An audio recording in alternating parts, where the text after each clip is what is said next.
യോഹന്നാൻ എഴുതിയ 1-ാം ലേഖനം 2-ാം അധ്യായം. നമ്മുടെ മധ്യസ്ഥൻ.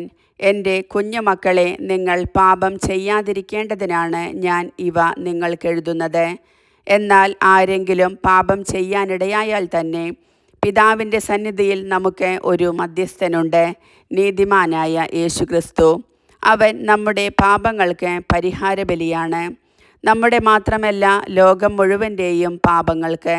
നാം അവൻ്റെ കൽപ്പനകൾ പാലിച്ചാൽ അതിൽ നിന്ന് നാം അവനെ അറിയുന്നുവെന്ന് തീർച്ചയാക്കാം. ഞാൻ അവനെ അറിയുന്നു എന്ന് പറയുകയും അവൻ്റെ കൽപ്പനകൾ പാലിക്കാതിരിക്കുകയും ചെയ്യുന്നവൻ കള്ളം പറയുന്നു, അവനിൽ സത്യമില്ല. എന്നാൽ അവൻ്റെ വചനം പാലിക്കുന്നവനിൽ സത്യമായും ദൈവസ്നേഹം പൂർണ്ണത പ്രാപിച്ചിരിക്കുന്നു. നാം അവനിൽ വസിക്കുന്നെന്ന് ഇതിൽ നിന്ന് നാം അറിയുന്നു. അവനിൽ വസിക്കുന്നെന്ന് പറയുന്നവൻ അവൻ നടന്ന അതേ വഴിയിലൂടെ നടക്കേണ്ടിയിരിക്കുന്നു. പുതിയ കൽപ്പന. പ്രിയപ്പെട്ടവരെ, ഒരു പുതിയ കൽപ്പനയല്ല ഞാൻ നിങ്ങൾക്ക് എഴുതുന്നത്, ആരംഭം മുതൽ നിങ്ങൾക്ക് നൽകപ്പെട്ട പഴയ കൽപ്പന തന്നെ. ആ പഴയ കൽപ്പനയാകട്ടെ നിങ്ങൾ ശ്രവിച്ച വചനം തന്നെയാണ്. എങ്കിലും ഞാൻ നിങ്ങൾക്ക് എഴുതുന്നത് ഒരു പുതിയ കൽപ്പനയെക്കുറിച്ചാണ്. അത് അവനിലും നിങ്ങളിലും സത്യമാണ്. എന്തുകൊണ്ടെന്നാൽ അന്ധകാരം അസ്തമിച്ചു കൊണ്ടിരിക്കുന്നു, യഥാർത്ഥ പ്രകാശം ഉദിച്ചു കഴിഞ്ഞിരിക്കുന്നു. താൻ പ്രകാശത്തിലാണെന്ന് പറയുകയും അതേസമയം തൻ്റെ സഹോദരനെ ദ്വേഷിക്കുകയും ചെയ്യുന്നവൻ ഇപ്പോഴും അന്ധകാരത്തിലാണ്. സഹോദരനെ സ്നേഹിക്കുന്നവൻ പ്രകാശത്തിൽ വസിക്കുന്നു, അവന് ഇടർച്ച ഉണ്ടാകുന്നില്ല. എന്നാൽ തൻ്റെ സഹോദരനെ വെറുക്കുന്നവൻ ഇരുട്ടിലാണ്, അവൻ ഇരുട്ടിൽ നടക്കുന്നു. ഇരുട്ട് അവൻ്റെ കണ്ണുകളെ അന്ധമാക്കിയതിനാൽ എവിടേക്കാണ് പോകുന്നതെന്ന് അവൻ അറിയുന്നില്ല.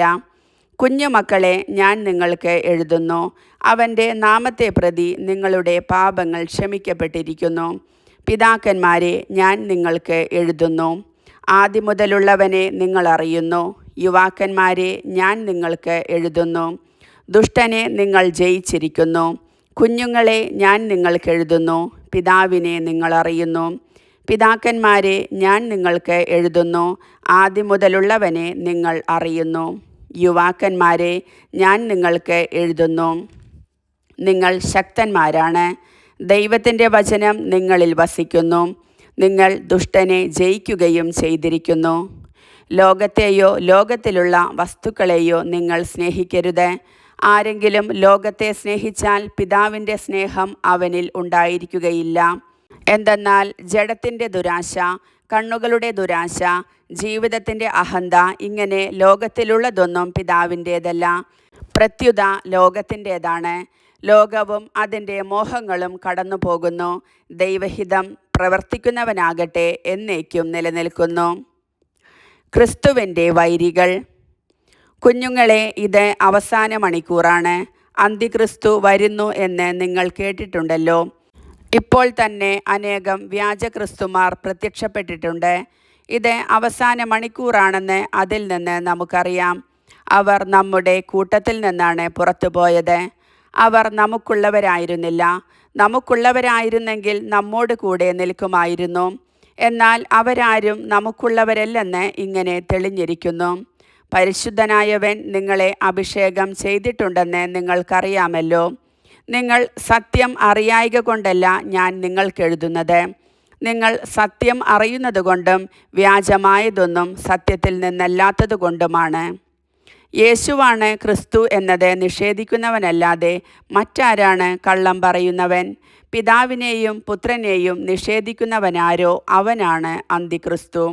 പുത്രനെ നിഷേധിക്കുന്നവന് പിതാവുമില്ല, പുത്രനെ ഏറ്റുപറയുന്നവന് പിതാവും ഉണ്ടായിരിക്കും. ആരംഭം മുതൽ നിങ്ങൾ ശ്രവിച്ചത് നിങ്ങളിൽ നിലനിൽക്കട്ടെ.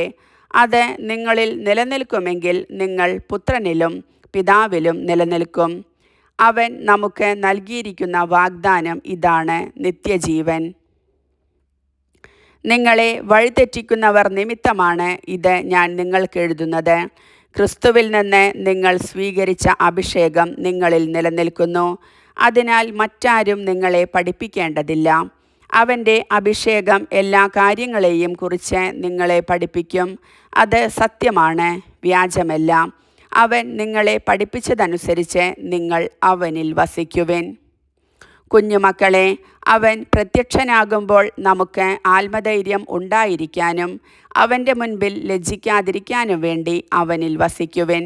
അവൻ നീതിമാനാണെന്ന് നിങ്ങൾക്ക് അറിയാമെങ്കിൽ നീതി പ്രവർത്തിക്കുന്ന ഏവനും അവനിൽ നിന്ന് ജനിച്ചവനാണെന്ന് നിങ്ങൾക്ക് തീർച്ചയാക്കാം.